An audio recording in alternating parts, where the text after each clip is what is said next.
Okay, so hello and welcome everybody, and thank you very, very much for coming and taking time out of your busy schedules for being here. So tonight we have a special panel on refugees and asylum seekers and what we can do here in Cardiff as part of the community and South Wales to help, basically. So I want to firstly give a massive thank you to our three speakers, Emma, Nizar and Richard, for taking time out of their very, very, very busy schedules to be here. So how the evening's going to sort of run is Emma's going to be the chair. So if Emma, if you just introduce yourself maybe a little bit first, and Emma's going to give us some background information on the sort of things we're talking about, and then a little bit of background on the work she does, and then if Nizar and Richard will then introduce yourselves a little bit and just talk about the work you do, and then we're going to have something of a Q&A session so we can all talk to them. Just before we go any further, at the front here we have some sign-up sheets for our email list. So I'm going to be passing these around throughout with some pens, so if you want to sign up to the emails, please do. And then after this event, I'll be sending out an action to people on the email list to sign, so a petition that Amnesty are putting together about refugees at the moment. But with no further ado, pass you over to Emma. Oh, thank you, Jack. Can I also ask you to hand out some of the Asylum Justice Standing Order forms as well? Thanks very much. So yeah, I mean, I'd actually like to start by thanking Amnesty Cardiff Group for organising this event, which raises the important and pressing question, what can we do to help refugees? So I'll just say a little bit about myself.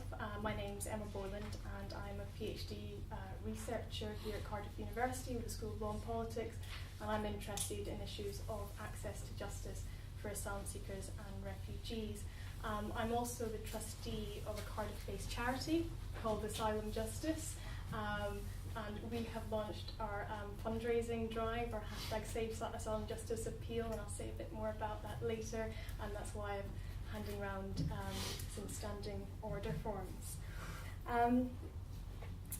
Okay, so I should maybe hand over to Nizar and to Richard for you to maybe introduce yourselves briefly, if that's okay. Okay, hello everyone. My name is Nizar Dahan, but everybody on Facebook knows me as Nizo. In September, I think, when everyone saw the pictures of Eynon washed up in Turkey, I think it was a moving point for a lot of people. I think this time last year I didn't expect that I'd be where I am today, or to have done what I have done up until this date. In September, a group of us in Swansea got together and we organised some collection of aid and a small fundraiser, thinking that we were just going to take a car and a couple of £100 to Calais. We've set up a small organisation in Swansea called SHARP, Swansea Humanitarian Aid Response Project. Till now we've raised £22,000 and sent out 36 tonnes of aid. My first mission was to Greece in November, which was initially supposed to only be for 2 weeks, and I ended up staying for 2 months. I came back in January because my mother had an operation, and from February until last week I was out in Greece again. Initially when I went out, I was just helping with clothes distribution, taking wet people off the boats and changing them, distribution of small medical items like bandages, the foil blankets. And then when I went out the second time, I saw that there was a need for something to be done about the food situation. So I set up a project, Eucasti's Kitchen. We were feeding 1,500 people a day for the last 4 months. Since the new deal between EU and Turkey, the Greek authorities have clamped down on social kitchens and volunteers in general. But we are still supporting a lot of squats with refugees in Greece even now. So that's the basics, basically. Yeah. Oh, fantastic. Thank you. Richard, do you want to say a little bit about the work that you do? Yeah, thank you everybody for coming. My name's Richard Eynon. I work for Oasis Cardiff. We're an asylum seeker and refugee centre on Splot Road in Cardiff. I've been involved with refugees and asylum seekers for the last 4 or so years. Initially, I worked in Jordan, working with a school out there, and inadvertently, and then more directly, became involved with refugees with NGOs out there. And when I resettled back into Wales back in October, I had the privilege of taking a position in Oasis, where I'm the English language coordinator. And Oasis is a reasonably new organisation. It's been going 7 years, but has grown and sees about 180 people through its doors every day, providing a range of services and provision, English being one of them. So yeah, my role isn't just English, but because you get drawn into other things, you get drawn into hearing the stories, and which dovetail with the things that you heard, which I heard in Jordan as well. So yeah, that's basically it. Thanks. Thank you. Just to say a little bit more about my personal experiences and my work with asylum justice. So my background is as an immigration practitioner, and I started volunteering with asylum justice when I arrived in Cardiff in 2011, and I worked as a pro bono lawyer volunteering at the drop-in sessions. Asylum Justice was founded in 2005 by a retired barrister, Roger Warner-Evans, and he very quickly realised that the asylum seekers and the refugees that he was meeting through his church needed a lot more than tea and sympathy. They were coming to him with letters from the Home Office that they couldn't understand. So he retrained as an immigration practitioner and founded the charity Asylum Justice, and it very quickly grew to have branches in Swansea, Newport and Cardiff. But then post-recession 2013, the charity was forced to close due to a drop in charitable giving. The charity has always been independent. So a new board of trustees was formed, and I was involved in that exciting project, and we developed a new charitable business model, and we secured grant funding for the Tudor Trust, which allowed us to recruit a full-time legal director, the fantastic Ruth Brown. We developed new policies, new volunteer programs. We set up offices in Cardiff Bay, and that allowed us to open at the beginning of 2015. Since that time, there's been an incredibly high demand for our services. We've assisted more than double the projected numbers, the numbers that we originally projected. We do a lot of work with helping people with applications for refugee family reunion, because there's no longer any legal aid for that. The reason why asylum justice exists is simply because of cuts to legal aid and the attrition of specialist immigration practitioners. So we are there to fill the gap, and the reason why we're doing so much work with refugee family reunion is because there's no longer legal aid to assist with that. So the work that we do, there's incredibly high demand for it. Our clients, all of them have very complicated cases. They're legally complicated, they're factually complicated. They face multiple disadvantages. And so our Tudor Trust funding will come to an end in October, but it's so important that we're able to continue doing the important work that we have been doing. So I would urge you to think about supporting the charity, either by making a donation. You can visit our website and go to our page there, or think about fundraising ideas over the summer to try and help us to raise some money. But also think about volunteering with the charity as well. We've had volunteers describe the work that they've been doing with Asylum Justice as really helping them to feel hopeful and not helpless in view of the ongoing refugee crisis, knowing that there are things that they can do here in the UK, here in Cardiff, to help refugees. Before I open up to the floor for some questions, I don't know if you want to say a little bit more about the work that you've been doing, Nizar, and how you got involved in this in the beginning. As I said, it was in September last year that it wasn't the first time I thought about this, because obviously I'm from Libya and there's been an ongoing crisis in Libya since 2011, and I was actually involved in aid distribution in Tunisia to Libyan refugees in 2011, so it's not something new to me, but it was sudden, I guess. And by the end of September we realised that there was about 30 new Syrian families who were settled in Swansea. So we started doing a lot of work with them. There's an organisation called East, the Share Tawi. So we hosted a meeting with all of these groups and we tried to collaborate and work together with them to help locally. So initially there was no plan for me to go on a convoy or to go to Greece or to go anywhere. But then we were working with a charity from London and we sent a container, and 2 weeks before the container arrived, the guy said, look, there's no one there to unload the container, let's go. So it was a spur of the moment thing. I just decided, okay, let's go, and that's kind of what took me to Greece. And what would you say to people who are interested in helping out the relief efforts in Greece? What would be your advice? Do it. Just do it, really. It's not difficult, there's no obstacles, everyone there is very helpful. There's a lot that needs doing, just from moral support, smiling, talking to the refugees, to physical work like lifting, cooking, fundraising, putting money into nappies and children's milk and stuff like that. You don't have to go to Greece. I mean, a lot of people say, they say to me, it's amazing what you're doing, but I feel helpless, I can't do it.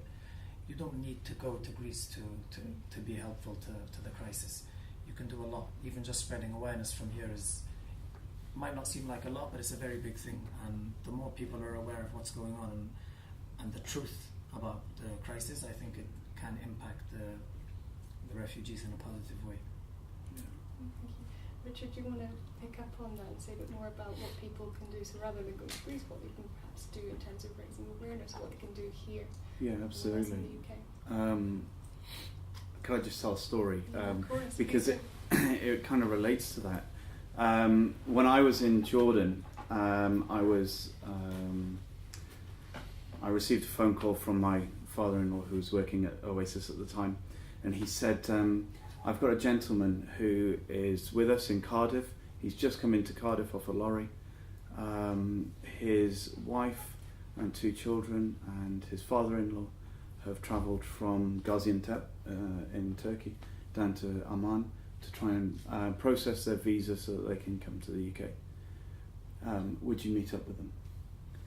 And we went, we met them, we spoke to them, we saw the children, and you could see the horror that they had witnessed, and the moving, and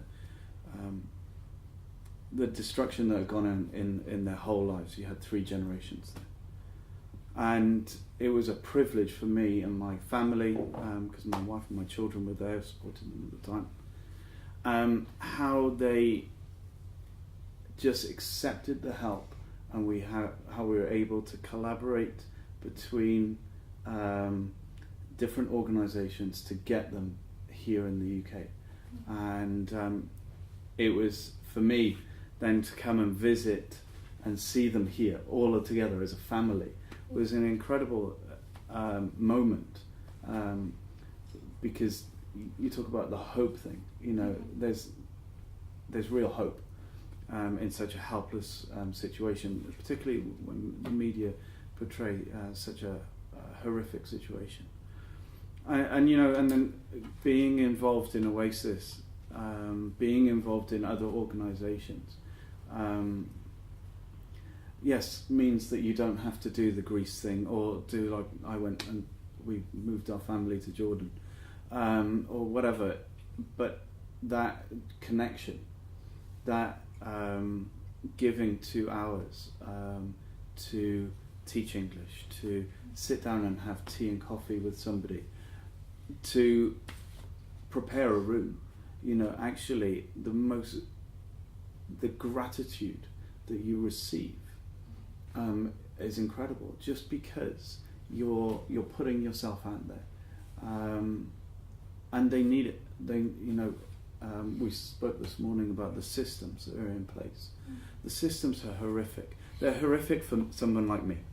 Okay, coming back from Jordan, you have to go through all the processes, signing different pieces of paper, and imagine what it's like, for other people, going through the job seekers allowance process, going through the child benefit process, going through the housing. They have no idea what it means. And so the level of support needed so that they access not the benefits but access just something, understand, to feel integrated, to feel that they have a chance of a new hope, a new beginning. And really that's what Oasis and other organisations like Trinity, Welsh Refugee Council, other community organisations, particularly in Cardiff but across Wales do, is that they provide that support and help so that these guys have a chance to feel like they can rebuild their lives. You mentioned there about the portrayals of asylum seekers and refugees in the media. I'd like to open this up to both of you, but how do you think that we can best challenge those negative portrayals of asylum seekers and refugees? Well, for me personally, we have, on average, 25 to 30 students every English language session. They're there because they want to learn English. They're there because they want to work. They want to get on. They don't want to just sit in the system. In fact, they'd rather not be part of the system. It's not something that they're familiar to. They're familiar to entrepreneurship, doing it off their own backs, being creative, being collaborative, not having to rely on a system that ultimately pushes them from one pillar to the other. And our portrayal is that we should be saying they want to give back, they want to say thank you. And the way they want to say thank you is by working, by being a active participant in our economy and society. Yeah. But of course the asylum seekers they're not allowed to work here in the No. UK. Yeah, which can then cause problems for those who are successful. They get refugee status, but if they haven't been out of work for a long time, they've all got other barriers as well. Trying to learn English, it can be very hard to find employment when they get their refugee status. Yeah. And we've seen reports in the media of refugees actually being homeless once they get their status. Yeah. You also mentioned, Richard, about the trauma experienced by asylum seekers and refugees. Do you think we do enough in the UK to support asylum seekers and refugees who are perhaps facing problems with mental illness, because of past experiences, but also because of the experiences here in the UK with a very complicated system that they're faced with, that you've mentioned? Yeah, we don't have the capacity. Our systems aren't designed for it. We really do need to be offering better support medically for people that really want to just speak out their emotions, and they want to tell their story. So often you get to sit down with somebody and have a cup of tea or coffee, and they'll pick out their phone because that's their lifeline, and it tells their story, and they'll flick between the photos of their dead family, of the things that they've witnessed along their journey, and you have to engage in that because you want to hold their hand and walk them through it. There needs to be a case where we can refer them on. We don't have that. We do, but there's not enough of it. The system's so overloaded. We can't contain enough people in accommodation, let alone supporting their emotional well-being and their other aspects. So yeah, it's tough. So Nizar, any tips about how you deal with a situation where you have a lack of resources, where you're faced with numbers of desperate people with multiple problems? What have your experiences taught you? You have to deal with it the best way you can. Sometimes I think overthinking can cause you to panic and not deal with the situation at hand. We've had situations where we've had 150 people come off a boat in Samos, all soaking wet. There was only 7 volunteers on the island at the time. Our storeroom, our warehouse is quite far away from our cabin. It was carnage. People were shouting, people were fighting for blankets, it was cold. You just have to be calm and deal with it as best you can. And reassure people. When you reassure people it's okay, we're here to help you, they open up and they kind of, they feel comforted. There have been cases where some volunteers, maybe volunteering wasn't for them. They were panicking and shouting at the refugees. That sometimes leads the situation to get a lot worse. As far as resources though, it depends on the situation. I mean, if it's with clothing, it's different to food, and it's different to medical supplies. And as well, depending on where you are, whether you're in a refugee camp in Greece or Jordan, or whether you're here in Cardiff or Swansea, I think you have to deal with it as best you can. One final question from me, and then I'll open it up to the floor because I'm sure that you're all eager to ask questions. But I just wondered whether your experience was that asylum seekers and refugees wanted to share their stories, or perhaps found it difficult reliving their experiences. And the reason I ask this is just because there was the launch of a book called Asylum by a Cameroonian refugee here in Wales at the weekend, and talked about this problem, particularly when asylum seekers and refugees are faced with authorities having to retell their story again and again, and the difficulties of that, and how that can actually be very disempowering. Yeah. I think, Susan? Go for it. I think there's a difference in them telling the story to authorities and telling them to someone who's there to help them. When I was in Eynon in the Macedonian border, there was a family, the husband, the wife, and 3 children. The day we were leaving, they invited us for food. But they didn't have anything. They didn't have any money, they didn't have anything, but they muscled some money together, and for 15 of us, they had maybe three or 4 chicken skewers and a couple of tomatoes, which was amazing, and everyone was full.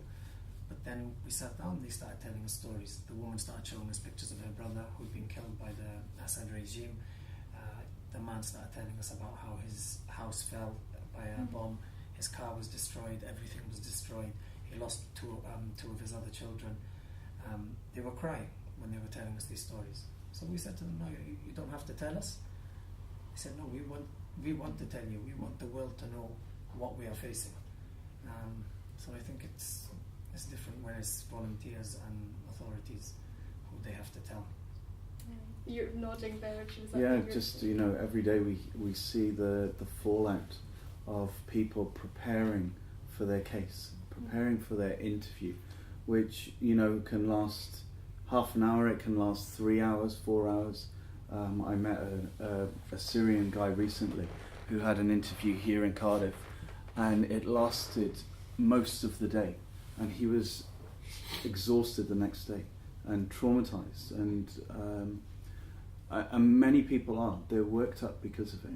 Yet, when they go and see somebody else that's not in authority, that is willing to put their arm around them, or just to, hear it, not just the negatives, but the positives as well, showing pictures of their family, showing the fact that they made it.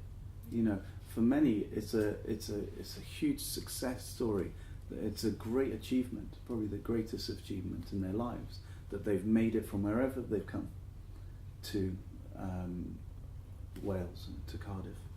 And I think we have to be able to provide more of that, and give lending ears, Yeah, absolutely. You can understand why asylum seekers and refugees would be reluctant to speak to authorities, perhaps because of past experience, but also because of what they might have heard about what happens in the UK, because most asylum claims are refused by the Home Office.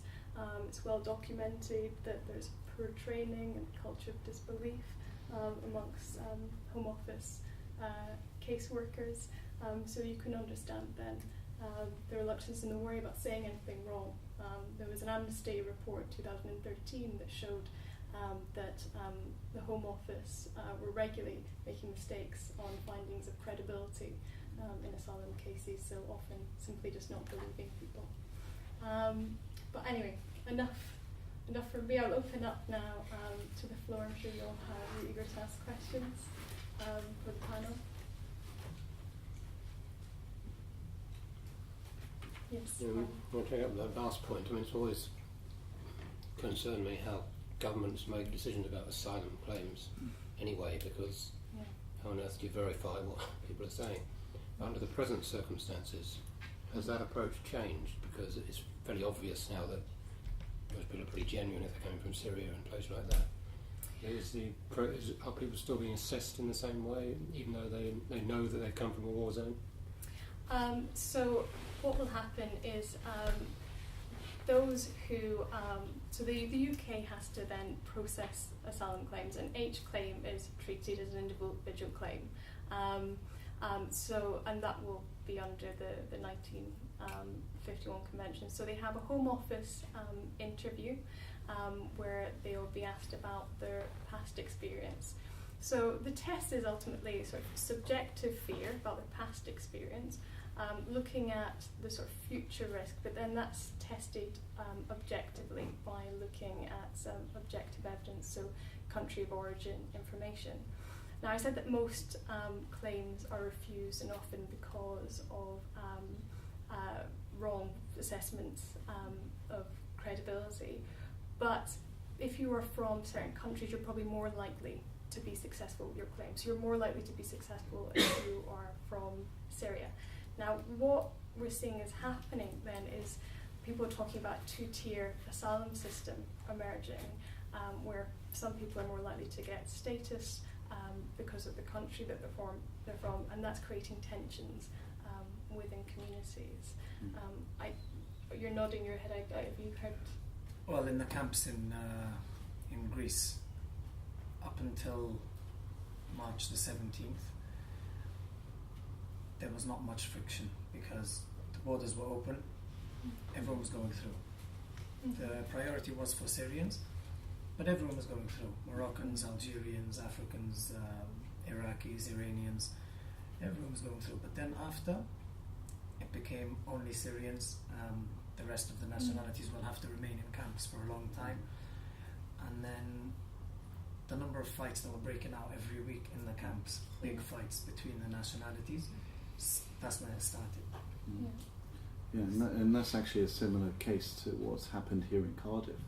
Is that what you've seen is the difficulty of asylum seekers trying to get through mainland Europe, because it's been so difficult now over the last 6 months, I would say, that what has happened here is that they've come here much more anxious, I would say perhaps a little bit more grabby, and trying to get what they can get their hands on, because they're not sure whether it's going to be taken off them or whether they're going to be moved on. So the system and the situation currently is very concerning. There's a lot of blame as well. The Syrians blame the Afghanis. They say, well, we're not going through anymore because the Afghanis are coming. The Afghanis blame the Syrians. Pakistanis blame the Nigerians. You know, it's obviously they're in desperate times, so they just kind of, everyone blames everyone else for the lack of speed in the process of moving forward. Yeah. And of course, in the UK, we have the Syrian Vulnerable Persons Resettlement Scheme. Yeah. So the UK has pledged to take 20,000 Syrian refugees over 5 years, and so there are arrangements in place to make sure that these people are resettled and that they're integrated. But you can understand why someone from Afghanistan, for example, would be frustrated then, because they're not receiving, they're not having the advantage of the same programme. Thank you very much for that question. Any other questions? Yes, Jack. So I have a question that's maybe more sort of, if you give some ideas for a campaigning organisation like Amnesty is. So obviously one of the big problems we have in public perception is that the conflation between what say an economic migrant is, for example, and a refugee. And what you tend to find with surveys and things is if you give people what the definition of a refugee, people are very, very sympathetic, and people think yes, we should give. Actually, people think we should give more support and more money than the UK does. But if you just use the word refugee, people are very, very negative, and in general, people think we do far too much, and they're all greedy, and things like £1,000 handouts, child census things. So I was wondering so all of you maybe thought we could do to sort of how's the best way to sort of change that rhetoric, or if it even can be changed. What do you think about that? Just be clear of the question, so there's a difference between someone who's a migrant and a refugee. Yes. So the negative connotations about being a migrant, so it's seen as an economic migrant, come here to take advantage of benefits. You come here for the explicit reason of taking a job type thing. Yeah. Whereas refugees using seen as deserving. Yes, yeah. Okay. Well, I think it's interesting, that's not perhaps always been my experience, that often both get lumbered into one, the Syrians, the Libyans, Africans get a hard deal. I think there will be a point where we're going to have to be more explicit about it. It's hard because you have a political situation, political climate where we are presently, and probably the last few years, where you've got political organisations fighting and really, I would say, scaremongering, and using terms like refugee and barrelling them together. And I think actually there needs to be some positivity coming out and saying, actually, this is what we should be doing. These are the people we should be supporting. And this group of economic migrants could be a benefit to the UK. I don't want to be contentious, so it could be a benefit to the UK. There has to be a split, of course, and we do need to be clear about it. Oasis and Heritage Lottery Fund recently did a launch of a project which is based in the Millennium Centre at the moment, and that really gives a clear indication of what refugees are.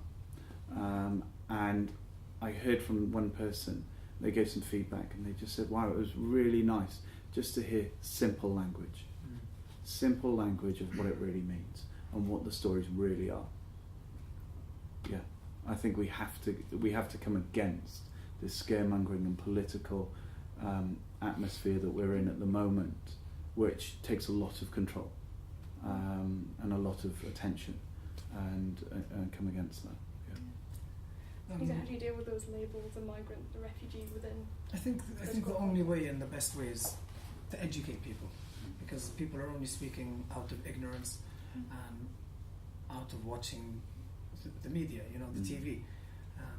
If you take some of these people who speak like that and you actually sit them down with a refugee and you let them have a conversation and you put them together, which we've done quite a lot in Swansea, people actually come out and their minds are changed, and they say, we didn't. This guy likes football. He supports Liverpool. They find things in common. Whereas when it's kind of just on a screen and different people from a different religion with a different colour, I'm not justifying it, but you can understand why some people would be scared, because that's all they know. They see terrorism and brown people and Muslims, and they've never met a Muslim. You know, when I came to study in Cardiff in 2006, and a lot of people on my course, they were from places in the valleys and West Wales and England. They said I was the first Muslim they've ever met, and they said that I went against everything the media said about Muslims. And I think that's the main problem, is because there's not much integration, and there are many areas where there's not any brown people or any foreign people, and I think those are the people who are the most ignorant, but not in a bad way. Yeah. They're not the racists, they're not the ones who are hateful or hating, they're just genuinely scared. Yeah. And I think when you educate people and you bring them together and you do more events like this, bringing people together, have a coffee evening or something, I think slowly we can change people's minds. I always find this issue really difficult, because legally, under the 1951 Refugee Convention, which is a cornerstone of international refugee law, the definition of a refugee is very narrow. So it's someone who is outside their country of origin, who has a well-founded fear of persecution for one of the convention reasons. But actually, most of us, when we're talking about refugees in our mind, we're thinking of a broader definition. And if we think back to images, headlines from 2015 and continuing now of the migrant crisis, or should we call it the refugee crisis? Well, people crossing the Mediterranean. Well, if you look at where these individuals are coming from, they're coming from the top refugee-producing countries. They're coming from countries where there are conflicts, where there's well-documented human rights abuses. So I think there's a problem with someone might not legally, under the 1951 Refugee Convention, be recognised as a refugee, or it might just be because of the poor asylum procedures in place there, they're not recognised as a refugee. But if we're thinking broadly, then yeah, I think that we should adopt a broader definition. And actually, for even people who might be sort of technically classed as economic migrants, my experience has been there is always a story of hardship and suffering there.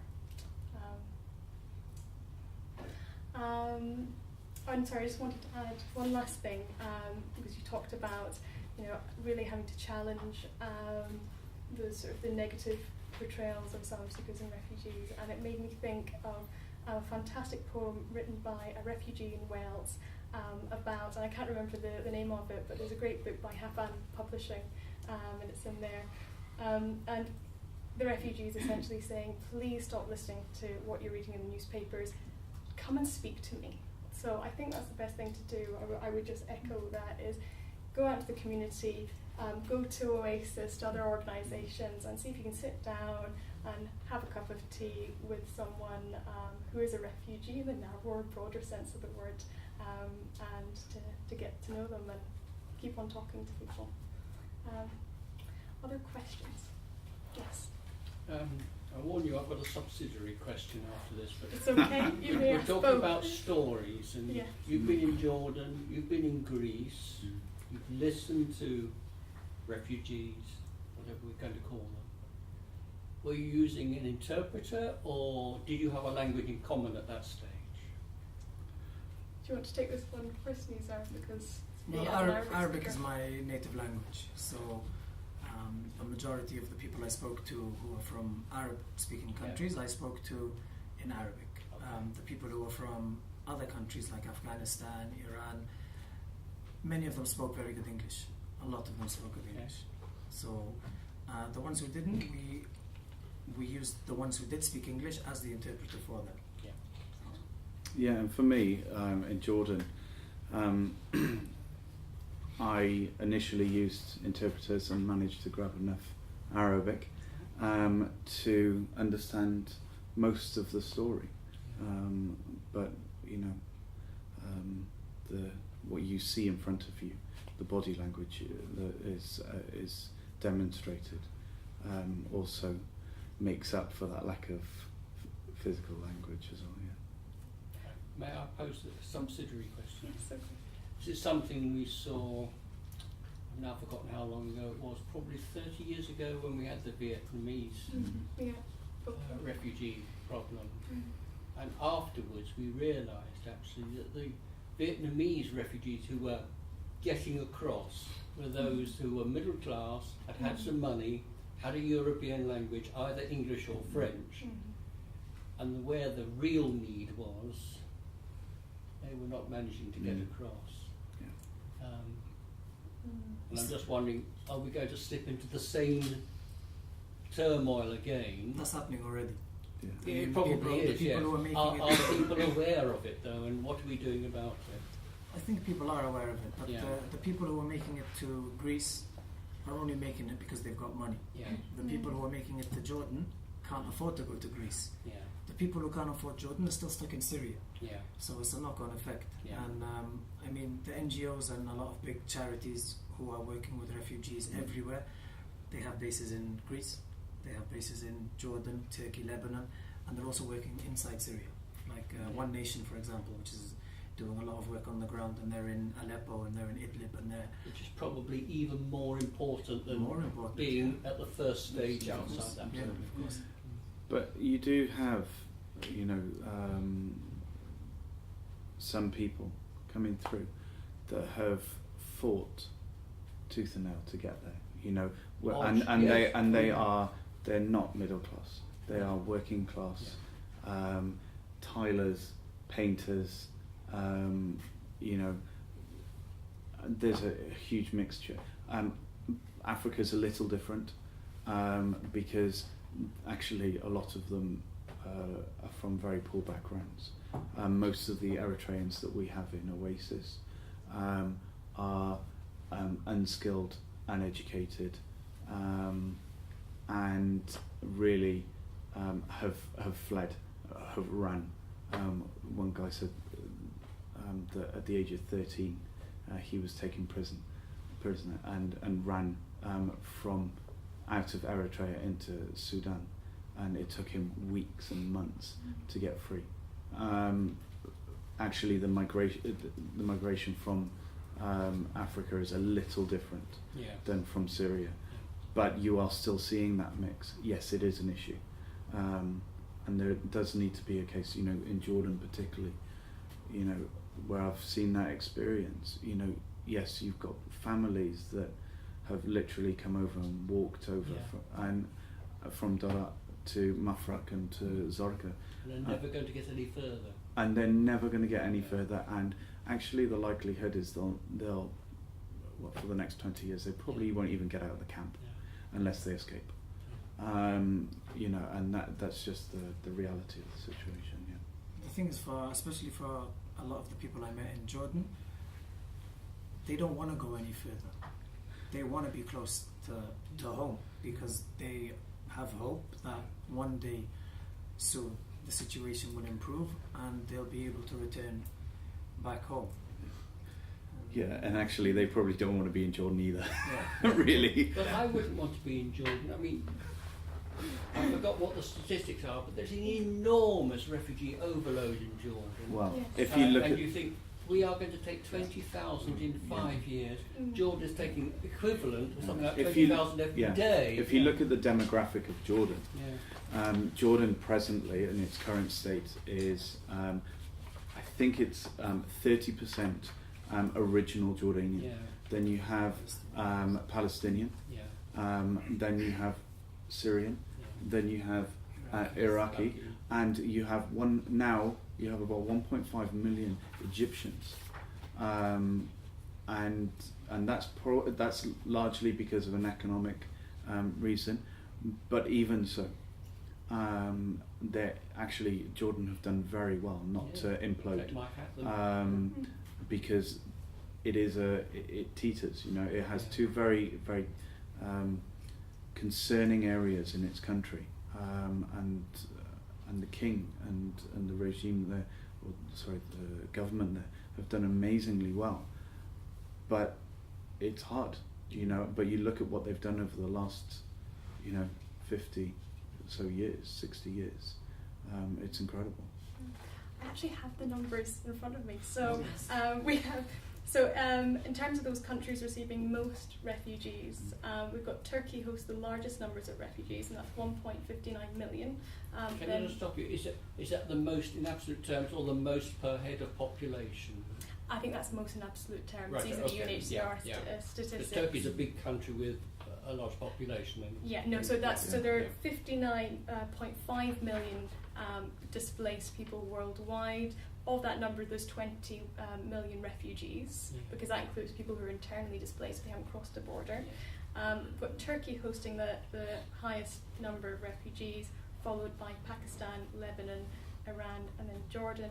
And it's quite interesting with Turkey, talking about these countries that are under strain, and we've got the EU-Turkey agreement, where we've got readmission of refugees to Turkey, but here we've got a system under strain. How are they going to cope with processing those applications, making sure there are durable solutions in place, making sure that they have support subsistence? It's difficult to see how that's going to happen. So I think we really do have a crisis of refugee protection. I was just going to say that our social camp is actually in Jordan. It was initially supposed to take 70,000 refugees. In 1 year it had 350,000 going through its doors, whereby at the moment, well, the year that I studied it, it had 120,000 actually living within that 70,000 initial capacity. They then built a custom-made refugee camp. Beautiful. People don't want to go there though because it's too nice and it's too far away from the original camp and too far away from their training, the border. Couple of things I want to sort of put forward, because what the people are saying about refugees and the definitions of refugees, asylum seekers and immigrants is extremely difficult. I mean, I'm trying to do an MSc and I'm totally lost on it and I couldn't get it right. So they need to simplify it. People, the communities need to understand it as well, because you both concur, alluded to it, and I concur with that people don't understand what the status is, what these people's status is, and also that they do want to go home. They don't permanently, well, some do, but they don't want to permanently stay here. Unfortunately, it's because of whether it's a war zone, whatever, uprising, but there are humanitarian, issues as well. So these are things that both these guys have said, and the public needs to know more about it. Another thing I was going to say, the Welsh government's actually agreed, I believe, I might get the figure wrong, to accept, the UK was 20,000, but I think the Welsh government were agreeing to take in 1,200. I don't know what the numbers are that have come through as yet, but how are the Welsh government coping financially with it? With the numbers that they've, over the 4 years that this number is supposed to be brought in. That's a really good question. I'm sorry, I don't have that figure in front of me. Richard, do you know? I only know about this because we've been working with other organisations on the tender process. The money's there, it's actually provided by UK central government. If I could, so there's actually funding that local authorities in Wales can apply for from the UK government to resettle, but there's a problem at the moment in that local authorities aren't applying for that money. So there's this big pot of money sitting there waiting to be spent, but local authorities don't want them because local authorities, don't want the trouble, but also local authorities, there's problems with housing, social housing. So one of the things we've been trying to think of with Amnesty is a campaign to actually try and encourage more local authorities to apply for this funding, because it's not coming out of their pockets, it's paid for them. But at the moment there seems to be quite a big reluctance by local authorities across the whole of the UK to actually apply for this funding. Just to be clear on this, so is this funding, is it to help Syrian refugees, or is it to help specifically the Syrian refugees? But the whole system of that, the tender process, is gigantic. It's not just a housing thing; it's a whole care package that goes around it. And I can understand why local authorities really look at it and go, "It's really not worth it," because the process is is exhausting, and so much so that actually when you go through the tender process, you can't partner. Part of the tender process is one principal organisation, so it can't be a partnership tender. That's what happened particularly in Cardiff and the Vale. So, and that causes an issue as well, because other organisations don't want to take on that whole package either. They don't have the capacity and the sustainability of it. So yeah. Let me add, sorry, one more thing. Yeah. Adding on to that. So everything you said obviously is true, but there's a sort of a good story coming out of there's an Amnesty group in Malvern Hills, and they teamed up with some other organisations in the area to basically lobby and really pressure the local authority to go through this process. And they've successfully so far resettled 200 Syrian refugees in a community of about 15,000. They've done an amazing amount of work and they've done really well. So it shows that actually you really can do it, but it does take some work. But hopefully that's something that we'll be working on over the next couple of months in Cardiff to really try and across South Wales to really try and encourage local authorities to do. Can I just see, you touched on social housing, and I do think that there is a real problem in Cardiff and Swansea with homelessness. And a bit like Nizar, when you were saying about what happened in the camps when they favoured Syrian people over everyone else, it caused a division and it caused people to fight. And the biggest thing that I hear about immigrants, refugees, whatever you want to call them, people from other countries, is that they take our homes. And in Cardiff, we've got a huge homeless problem. It can't get any more visible. You don't have to listen to the radio or turn on telly or look at the internet. You just walk through the street and you see people in doorways. And I think part of the problem is that with refugees or immigrants or whatever, asylum seekers, is that if more people come over here, we can't house the people, or we don't care enough to house the people here properly.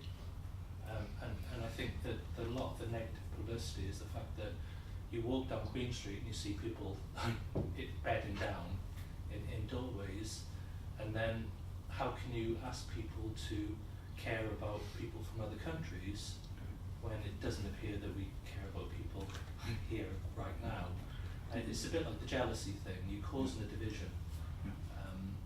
How can you fight? How can you fight cause to allow more people to come into this country and to house people and to help people who do come into this country who are in genuine need, when unfortunately there's so many people on the streets at the moment.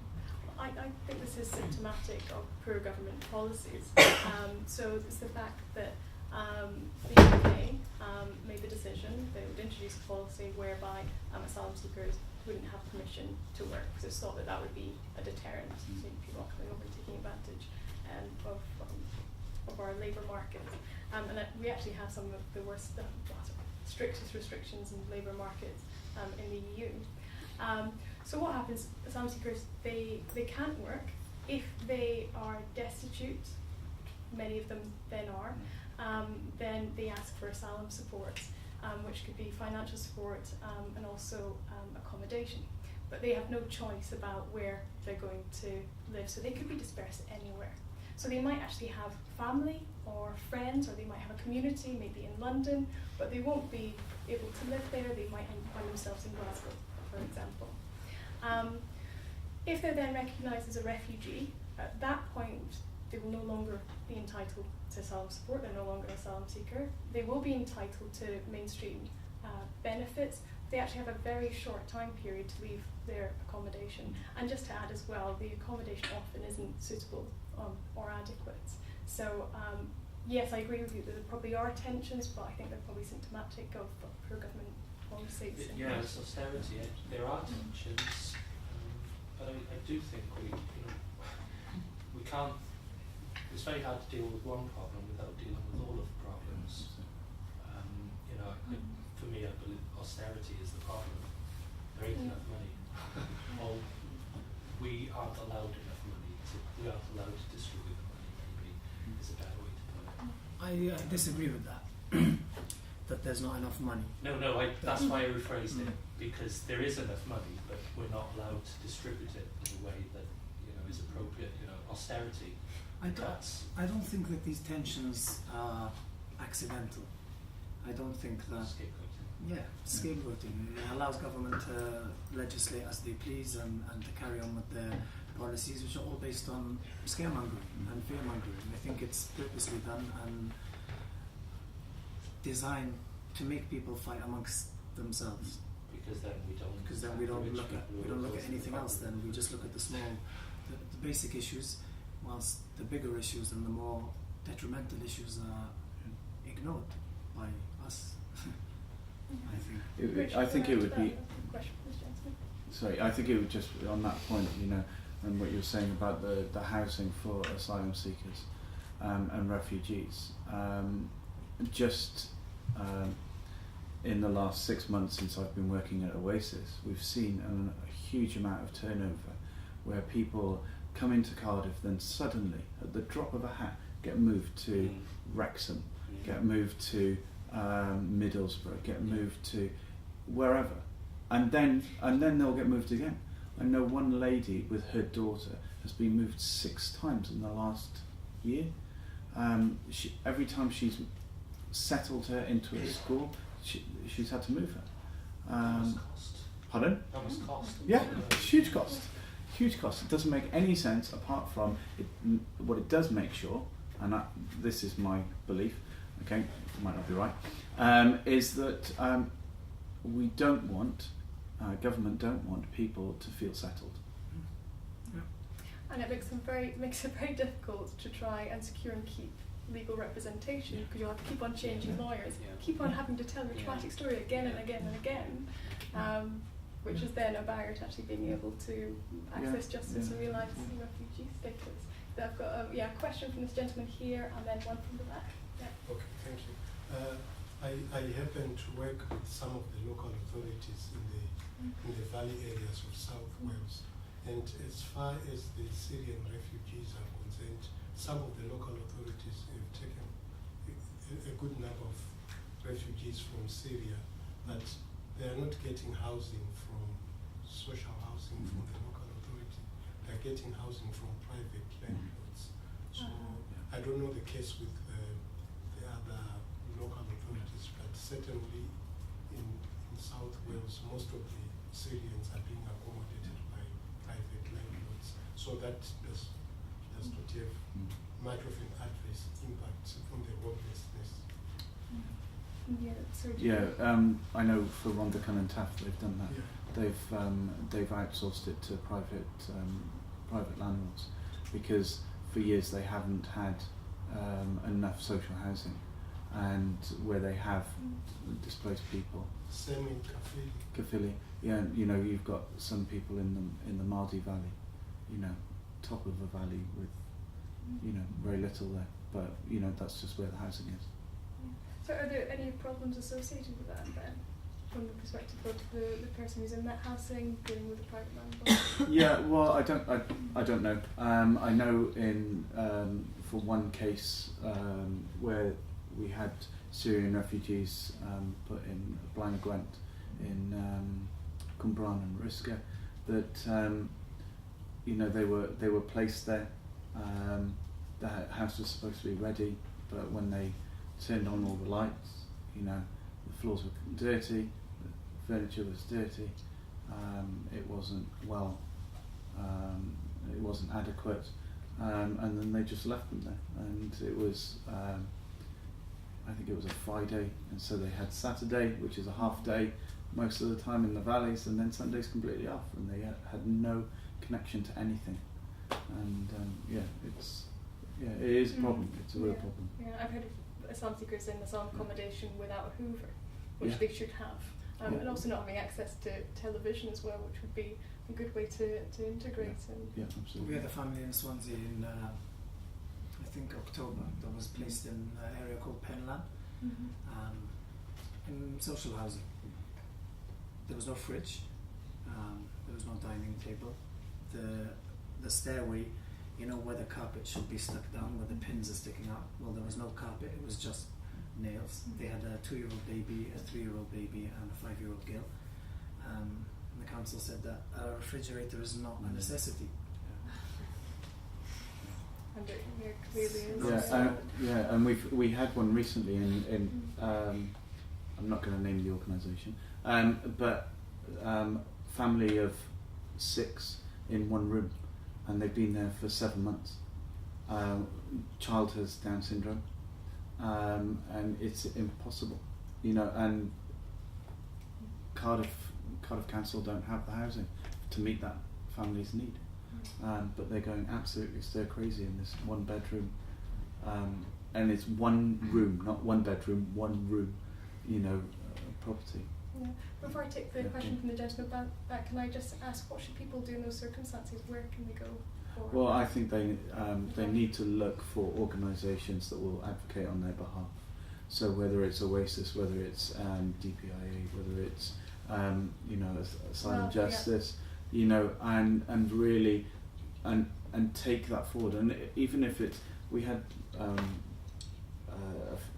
a couple that were supporting this family, but they were based in Llangollen, and they came all the way down to go and meet with the MP with them, you know, and really drive it. And I know the MPs are great here in Cardiff. They really open up their immigration clinics to hear some of the problems that are going on. So we've got Joe Stevens, who's opened up the immigration clinic. And Stephen Doherty as well. Yeah, and there is Trinity Centre. They've got CASA, the Cardiff Asylum Support Advocacy, where people can go, and Asylum Justice as well. Yes. My question is about this economic integration of the asylum seekers and refugees. I understand that asylum seekers are not allowed to work, and the refugees simply get, I mean, they have problem in getting employed after they get their status probably. So is there any scope or provision to, you know, integrate them economically through cooperatives or through training, because most of them are unskilled, some of them are skilled who have professional experience probably. So is there any such initiative in Cardiff, or is there any provision beyond the law probably to accommodate them economically? Because they are, I mean, more dependent on the state, and that is not doing any help to the state, I guess. Yeah, I think we're still, particularly here in Cardiff, I think Cardiff is still saturated and still trying to come to terms with the quantity that's here. There are organisations that are doing things. Trinity are doing a great job in trying to encourage people to volunteer, participate, build skills. Us at Oasis, we're running employability workshops linked with Job Centre, so that we can match effectively and not go through the process where most people just go through that cyclical process. Yes, it's coming about, but it's slow, and we're just reacting to the amount. But yeah, it's what I think what is needed is a collaborative approach with charities and with government organisations to provide quality volunteering opportunities, which then lead into hopefully employability. And I agree with Richard on that, but I think if you look at the job prospects even for British people, it's not very good, and it's getting worse. A lot of people are losing jobs. A lot of people, even skilled, are finding it hard to find employment. So I think this is something that isn't just affecting refugees, but it's affecting everybody living in the UK. Jobs are not easy to come across. I know a lot of people in Swansea, they have PhDs and masters, and they're working in Tesco's because there's nothing else. I think this is something that we need to fight for all together, no different whether refugee or immigrant or British, but we need to improve the quality of life in the UK and create more jobs and create more, you know, as you said, opportunities for volunteering, opportunities for building skills. Yeah. Just to add to that, so I just want to highlight that immigration, asylum law and policy is not devolved. But in Wales they do have a refugee strategy, and included in that is that integration is supposed to begin on day one as an asylum seeker, and that differs to the policy UK-wide. Asylum seekers can't work, but if they've been waiting for an asylum decision for more than 12 months, then they can ask the Home Office for permission to work, but only if they can demonstrate that they could take up a job on the shortage occupation list. And you can imagine that there are some rather obscure positions, so it's unlikely that they'd be able to be successful and to then gain employment while still an asylum seeker. The other issue is volunteering. The Home Office for a while tried to say that asylum seekers, because they weren't entitled to work, they also couldn't volunteer. But Refugee Action challenged that successfully, and now asylum seekers can volunteer in asylum justice. We have some fabulous asylum seekers who are volunteers, a lot of them who are volunteer interpreters, and so that's helpful in them for their morale in terms of doing something to do, but adding to their CV as well.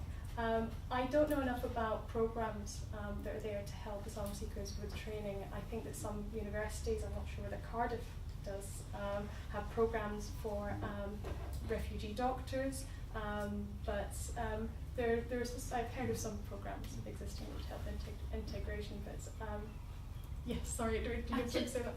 I just wanted to add to something you were saying about volunteering, and I think Trinity is involved in this, but there is a scheme called time credits, Yes. which actually is a way of acknowledging and thanking people's time. Yes. You know, it's not just time, it's like their generosity, their skills, their whatever, and time credits does enable people within Cardiff, it's quite big and beyond, to actually then go and use those in a swimming pool or chapter or within a community, where a community might organise an event. And I think that's something, you know, produces all sorts of other opportunities for people. So it's a reward and then producing that. We've looked at that as well. So if we take the question from the back from Eynon first and then from Stefan. I'll ask the question that I want to, that's fine. That's okay. The first question regarding employment of asylum seekers. I know certain professions, they require people to do something called IELTS, something like English kind of test. I'm kind of asking, is there any exemptions for asylum seekers who probably come from maybe backgrounds where they have never used English before? Because it's increasingly common for most of the employers for certain areas.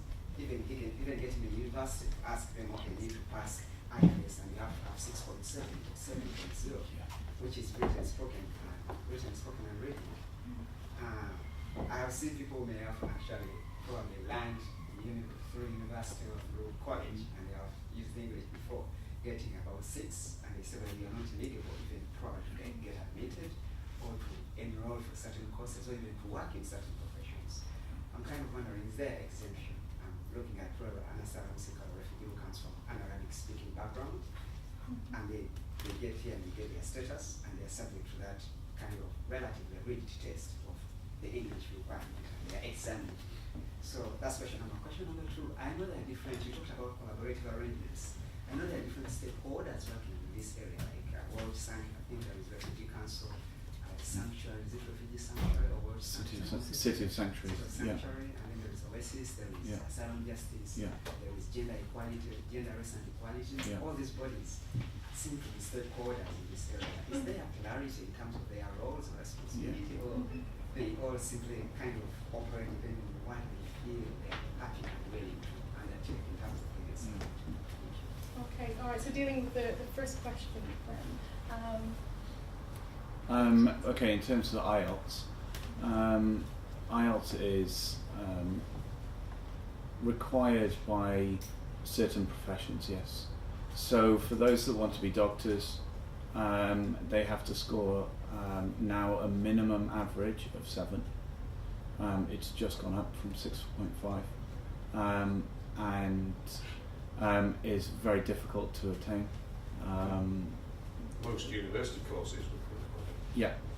It's very difficult. We've got a number of Syrian doctors that work and volunteer in Oasis who have been trying for probably the last 12 months to try and attain it.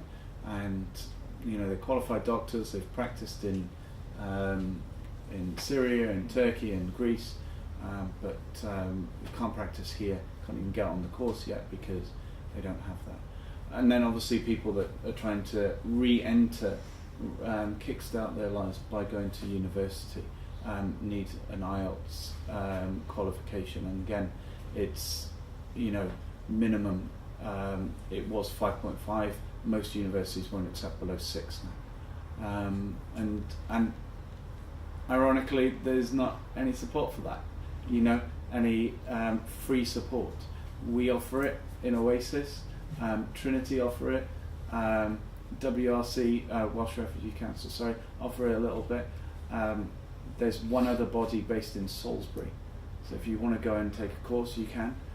But just on that, Richard, could you talk about the waiting list for English classes at the college? Yeah, just on that.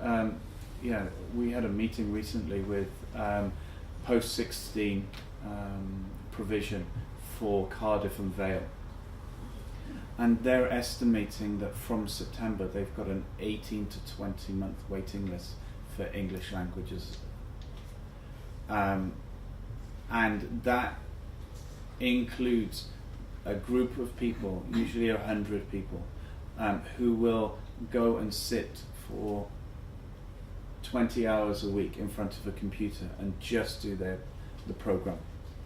And so organisations like ourselves, Oasis, are looking at what we can do to bridge that gap, because really we cannot afford as a society to allow people to wait 18 months, because now we've got people that are staying in Cardiff for long periods of time that are not going to be able to access accredited courses, which means they can't access employment and other parts of the system, and it just becomes a vicious cycle.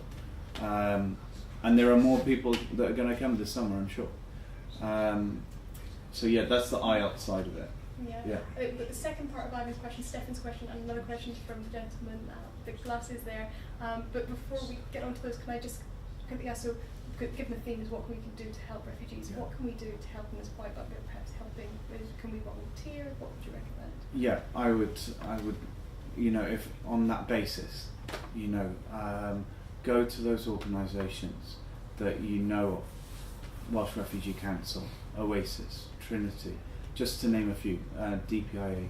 There are other local organisations, whether it's in Swansea. I have one guy in Swansea who comes to Oasis every Thursday because there's a lack of provision in Swansea, horrendous lack of provision in Swansea and Newport, and finding those organisations and saying, I want to help, because for people like me who coordinate the project, I'm happy to teach all the time, but it is even better when we've got other people that offer a greater experience of citizenship and English language. Yeah. Just on that point, I think as well, when you are gonna volunteer with an organisation, it's always good to research them first, because in Swansea we have many organisations, official registered organisations. I don't know if I can say this or not, but they're useless. Plain and simply useless. And because I deal with a lot of the refugee families there, and my organisation is not registered, we're not official, it's just a concept, and we're there to help. So the point, the second point you raised about the different collaborative projects, they seem to have sort of developed organically, but to meet specific needs, and there doesn't seem to be too much overlap. All the organisations are working together, and there are forums for the stakeholders to come together. But again, this is all happening in quite an organic. Yeah, and just on that point,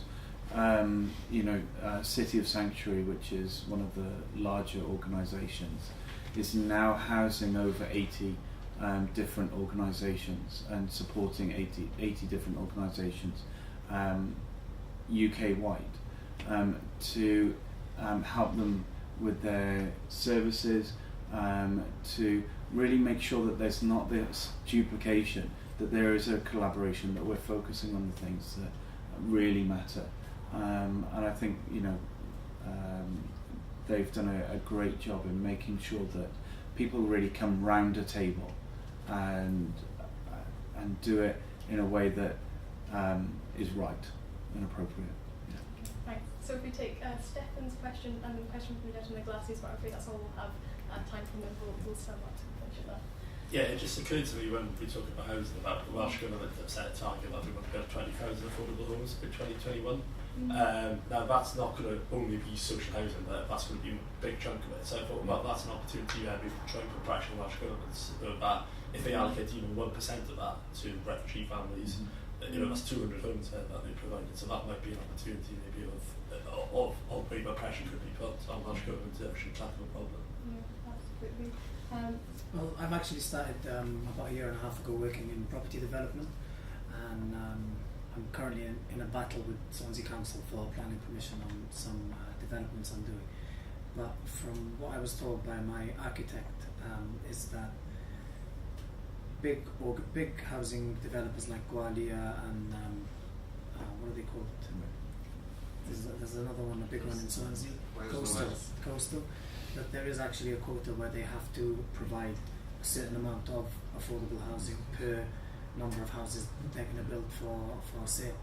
I think that's why a lot of these big companies have actually reduced the projects they're doing, because they don't want to. A lot of the Welsh ones are not-for-profits, so they all are not-for-profits, so they're all meant to provide social housing for people, so housing associations.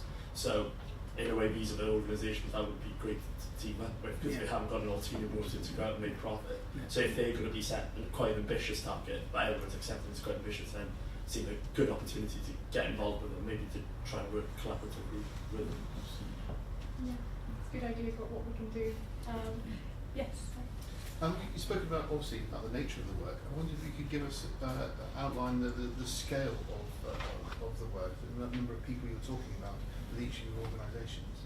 Okay, so Asylum Justice, since the new project was launched at the beginning of 2015, we projected that we would assist around about 200 clients. So these are asylum seekers and refugees who aren't able to access legal aid. They can't get representation under legal aid. But there's been extremely high demand for our services, and as I said, so we have assisted double the number that we originally projected, assisted more than 400. And a lot of that's to do with the fact that we assist in all different types of cases, but a lot of the work that we're doing is helping with family reunion applications. Family reunion applications, so people have been recognised as a refugee, but they have their family members and they've got a right to bring their family members over under international law. And these applications can be pretty lengthy. There can be a lot of evidence gathering involved. They're far from straightforward. And so we do that work because there's any legal aid for it. But we have a great difficulty in trying to work out how we could best focus our work, which groups we might be able to help, because actually everyone who presents our drop-ins or our offices have very complicated and difficult cases, and we're facing multiple disadvantages. So that's the experience of Asylum Justice. You've obviously seen thousands of people. Well, yeah. In Greece, there was the social kitchen, so feeding. In Swansea, every new Syrian family that comes, they refer them to our group. And in one of my buildings, which I was supposed to develop, it's actually become our storage. And we've had a lot of donations, from clothing to food to household appliances to beds. And what we do is, when a new family comes and they've been put into either temporary housing or long-term housing, we take them to the storage. They take whatever they need. If there's anything that they don't have that we haven't got, we take a list of them and we put out a call for donations. If there's no donations, we'll actually purchase it for them. So you said 200 families being settled in Swansea. Over what length of time is I think in the last 4 years, or three or 4 years, there's a total of 200 Syrian families who come into Swansea. There's I think 25 families now coming in July or August to Astraganlice who've been accepted. They're all going to be moved there, and we also deal with the families who've recently moved to Neath as well. Right, and are these part of the 20,000 that Cameron's been boasting about? I think no, because they were before Yeah. this deal was talked about. They've been there. A lot of them, they went through the family reunification process. Some of them, they've been in the UK for 2 years or 3 years, but only recently moved to Swansea, and only recently had their family members come and join them. Yeah, so on that, the pledge to accept 20,000 Syrian refugees over 5 years, I think so far there's only been, I think it's about 1,600 or 1,800, so progress is being very slow. Richard? At Oasis, we see average 180 people every day that come through our doors, using the services that we have, whether it's English language, whether it's providing food. We provide a hot meal every day. We provide a cafe area that often has support workers in there. We try and make sure that we offer projects that aren't just essential needs, so English and employability skills, but also ones that may be beneficial in terms of the emotional need. So we run art classes and women's only classes. Just on women's only, over the last 3 months, since we've really established it, we've gone from just 7, where the 7 women would come in and just use it because they were concerned and nervous and scared of coming into the building, because there's a lot of men in there. And our last count, we've had over 40 women that use that facility on one particular day, and we're at the increase of women in Oasis. But in English, if we could, if we had the capacity to expand what we are currently doing, we could double the numbers that we have in English easily. And we see about 70 individuals every day when we're running at full capacity. So really we have just a couple of minutes to go before we end, so very, very briefly, what is your closing message then to about what we can do to help refugees? Closing message, God, that's a hard one.